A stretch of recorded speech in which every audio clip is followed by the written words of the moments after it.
O áudio que vocês vão ouvir agora é parte do podcast Xadrez Herbal.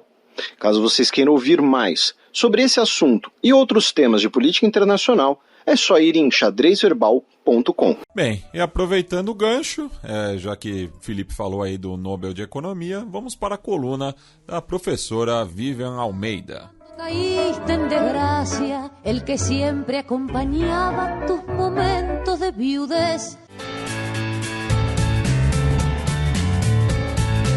Gambito da Dama. Olá, pessoal, espero que estejam todos bem. Bom, como já é uma tradição nessa coluna, hoje eu vou falar sobre os laureados com o Prêmio Nobel desse ano, que foram 3 economistas, o Ben Bernanke, que eu acho que é o que a maioria de todos nós mais conhece, o Douglas Diamond e o Philip.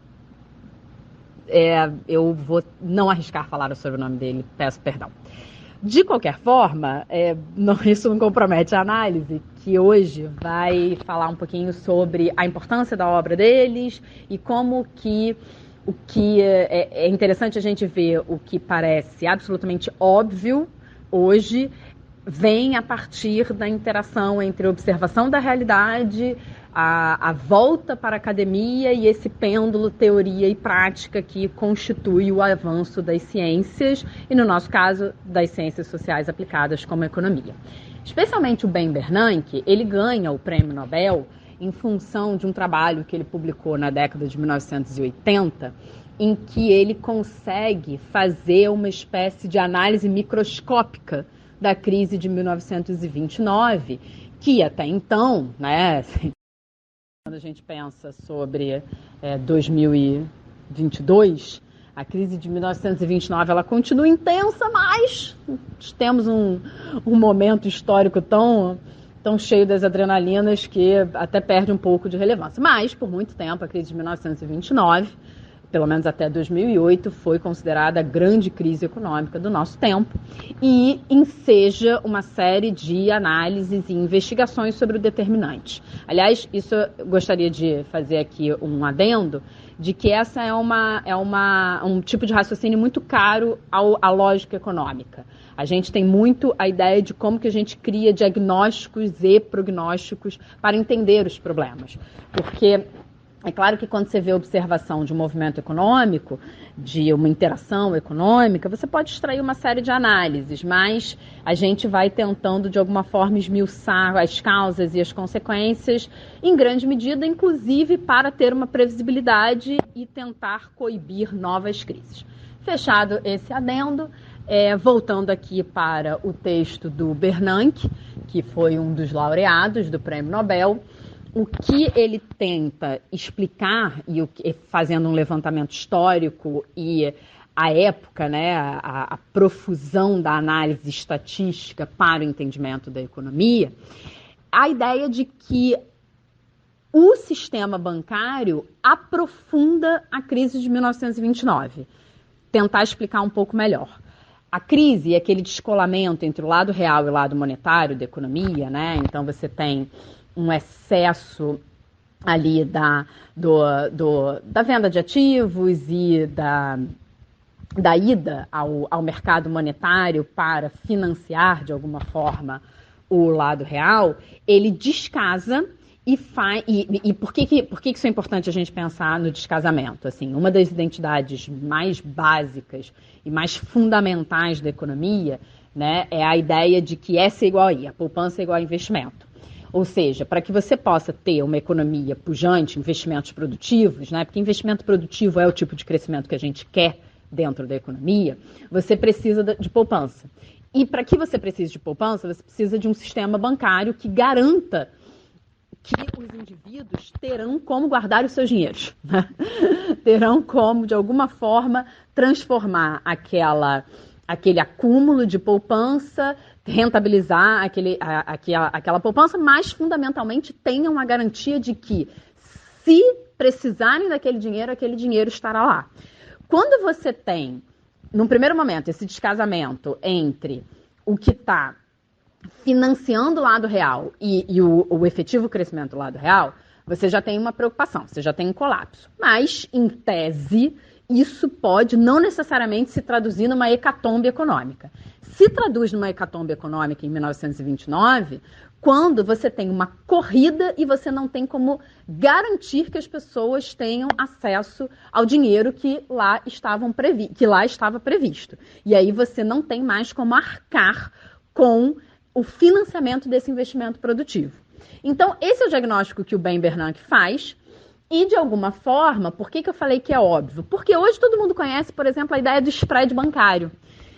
O que é a ideia do spread bancário? É a ideia do seguinte, olha, e aí conecta com os 2 outros laureados para o Prêmio Nobel. Você precisa garantir que esses indivíduos, se assim precisarem, terão esse dinheiro.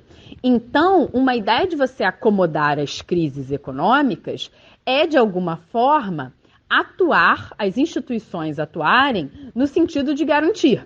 Um desses instrumentos mais famosos é o spread bancário, que é o seguinte, bancos, o business de vocês é emprestar dinheiro, né? É verdade, é fazer circular dinheiro, criar moeda, né? O multiplicador bancário, é fazer com que as pessoas sejam atraídas por deixar suas fontes de renda no banco, possam ter uma multiplicação do seu dinheiro através da aplicação em ativos financeiros, mas que também você tenha a multiplicação do dinheiro emprestando parte desse dinheiro. Legítimo isso. É claro, só de pensar na realidade brasileira, que é absolutamente tentador você querer emprestar o máximo que você puder, porque a gente sabe, né, que a gente paga 200%, 300%, eu confesso que eu não sei exatamente quanto está agora no cheque especial, não, acho que deve estar uns 140, 150, confesso que eu não sei, gente. Aí alguém agora está gritando, é tanto, Vivian, por favor, por que você não viu antes? Mas, enfim, e te remunera, sei lá, 7%, 8%, 12%, 15%, a depender do ativo que você tenha aplicado.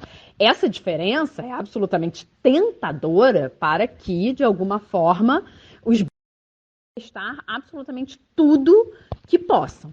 Só que se eles fizerem isso, você tira o dinheiro do banco e, na ocorrência de uma crise, você tem um colapso do sistema bancário. Por isso que você cobra o spread bancário. Desculpa, você não cobra o spread bancário.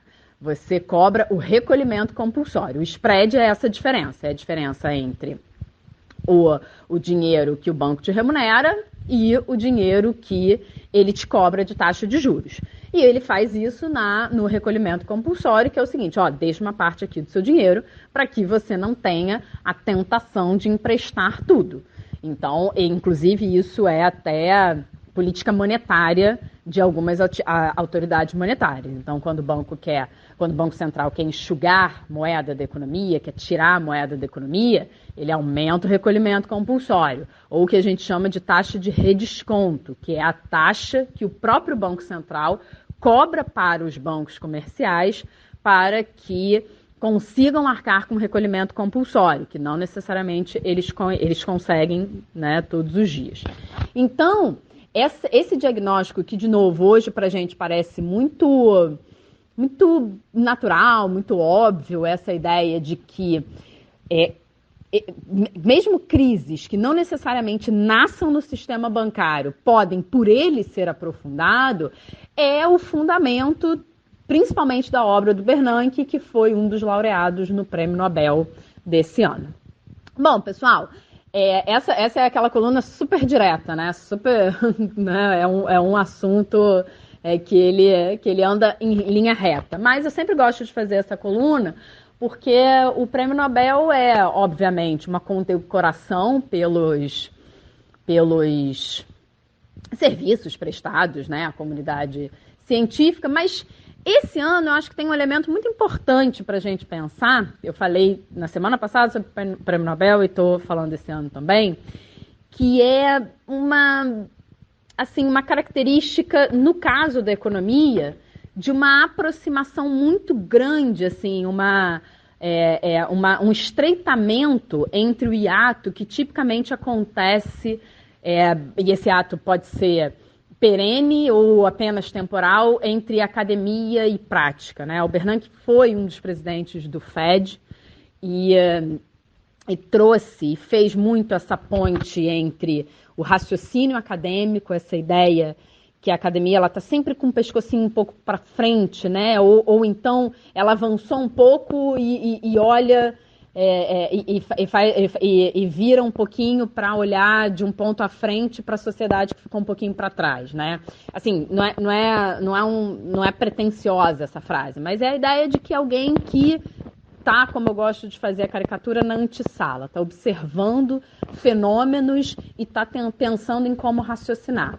Muitas vezes, até seja pelo lapso temporal, seja pelos instrumentos, seja pela linguagem, há um hiato muito considerável entre a academia e a sociedade. Mas eu acho que o Prêmio Nobel desse ano, assim, não estou fazendo nenhum elogio desmedido ao Bernanke, né? Estou fazendo mais uma análise assim da representação. Eu acho que de alguma forma esse ano a gente tangibiliza muito essa interação, academia e prática. Então, era isso que eu tinha para trazer para vocês. Espero que vocês tenham uma ótima semana e até semana que vem. Um beijo!